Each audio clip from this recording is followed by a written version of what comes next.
Cut down the rainforest to save the rainforest. This is the Alligator News Roundup. Plus, 50 years in the U.S. House pays off big. Free stuff in New York City does not start with a celebratory open bar. And saving the planet means the end of Aussie barbecue grills. You heard it here. Thanks for joining us today. Here we go. Number 4. Daily Mail.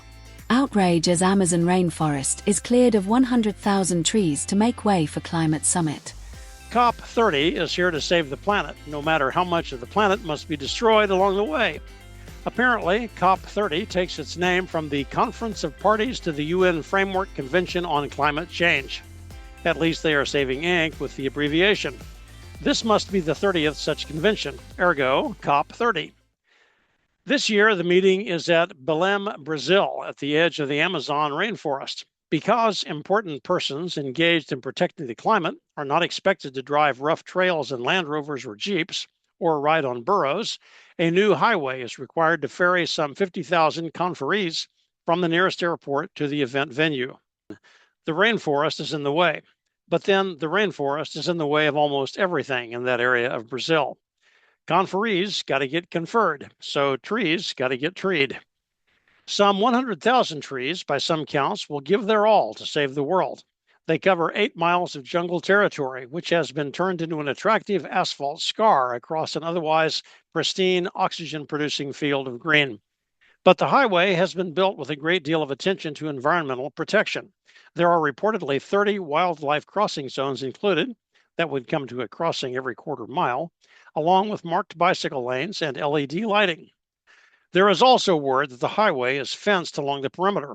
I'm not really sure how this goes with the wildlife crossings, but I'm no civil engineer. Maybe there are clearly marked signs for the critters to follow. I wonder if they like asphalt. Some naysayers have suggested that the new highway cuts that portion of the rainforest in two, disrupting natural habitat. Other small-minded knuckle-draggers have pointed out that the COP30 digital website alone has emitted nearly 700 pounds of CO2 in the run-up to the conference. I suppose that is an outrageous number, but I have no idea how it relates to anything. How many pounds of CO2 does the ANR generate? I have no idea, and I could research it, but I have a deadline to meet. And also, how many private jets does it take to save the world anyway? Number 3. New York Post. Nancy Pelosi made $130 million in stock profits during Congress career, a return of 16,930%. This story only proves the value of stick-to-itiveness. Long hours and hard work combined with determination, persistence, and a willingness to boldly disregard the opinions of others can pay off big time, especially if you serve in the Congress as an elected representative of these United States. Nancy Pelosi has been in the U.S. House for the better part of 4 decades. The current salary for a run-of-the-mill representative is $174,000 a year, while the Speaker receives $223,500. There has not been an automatic cost of living adjustment since 2009. Mrs. Pelosi served as Speaker for 8 years, from 2007 to 2011, and from 2019 to 2023. She has done well for herself, no doubt due in large part to her husband's contribution to the family treasure. When she joined the Congress in 1987, the couple's combined stock portfolio was roughly $700,000. Today, it is over $130 million. That is a return of nearly 17,000%, compared with a comparable Dow Jones return of 2,300% during the same time frame. Indulge me while I play out the numbers. Using the best possible U.S. government pay level, assume that Nancy was elected Speaker in her first term. She was not. If the salary at that time had been the current Speaker's salary, it was not. And if she had bankrolled the entire sum each year, drawing nothing out, the account would have grown substantially. Of course, Nancy would have had to depend on her husband for an allowance, but lots of couples do exactly that. If her fund had seen a modest return of 5% annually for 37 years, and if she had paid no taxes, the fund would now be worth a touch over $24 million. The reality is slightly different. With a stock portfolio valued at $130 million, the couple's total net worth is now reportedly $280 million. Shrewd investments pay off. Young people, take note. Choose your career path wisely. Number 2. AOL.com. Zoran Mamdani's push to make New York City affordable doesn't extend to Victory Party with $13 beers at pricey bar. A fresh face, optimistic rhetoric, and the promise of lots of free stuff pushed Zoran Mamdani to over 50% of the votes cast in the New York City mayor's race. In a three-way race, Mr. Mamdani beat former Governor Andrew Cuomo, 41%, and also newcomer Curtis Sliwa, 7%.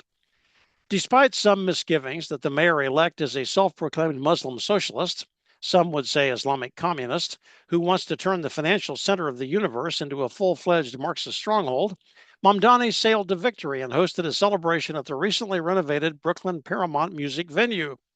Somewhat at odds with Mr. Mamdani's proclamations that many things will now be available at no charge in the Big Apple, because the uber-rich will be taxed more heavily, the drinks served at the election party did not make that list. A glass of Riesling white wine went for $15. An espresso martini cooler, whatever that is, for $22. For the blue-collar crowd, a humble Pabst Blue Ribbon beer was sold for what some might consider a rapacious $13. But at least the city bus rides will now be free. And because no fare will have to be collected, they will also run faster in a Mamdani administration. And besides that, universal child care will also be free for children up to 5 years old. I can hardly wait to see how this works out. As long as those nameless uber-rich people are paying, sign me up. What could possibly go wrong? Number 1. Breitbart. Crikey. Woke Aussie mayor bans bad for the planet outdoor gas barbecues. Say it ain't so. The backyard barbecue is as Australian as one can get. But it now appears that, at least in some circles, it is understood to have become a major culprit in killing Mother Earth. Residents of Sydney will no longer be able to cook outdoors on barbecue grills fueled by gas connections from the house. Now, if you're using 3, 2, 1. If you are using portable bottled gas, you're still good. Apparently, the gas in the bottles is not as deadly to the environment as that which flows through the pipes underground to your home. That, or it's harder to regulate their sales. That, where the retail lobby has made their voice heard. Whatever. Councillor Clover Moore, who leads the Sydney City Council, has spoken. You can, of course, convert your gas-fed outdoor barbecue grill to electricity, because electricity comes from some big plant somewhere that, as far as we know, never relies on fossil fuels. And then you'll be free to cook dead animal parts on your grill to your heart's content. But city utility gas is a no-go in that part of the land down under. Where would we be without a conscientious 80-year-old local official looking out for us? And thanks for joining the Alligator News Roundup for Friday, November 14, 2025. Get out this fall and enjoy nature while it lasts. Have a good weekend. Thanks for joining the Alligator News Roundup, where you always get all the news you need. Maybe not all the news you want, but all you really need. See you next time.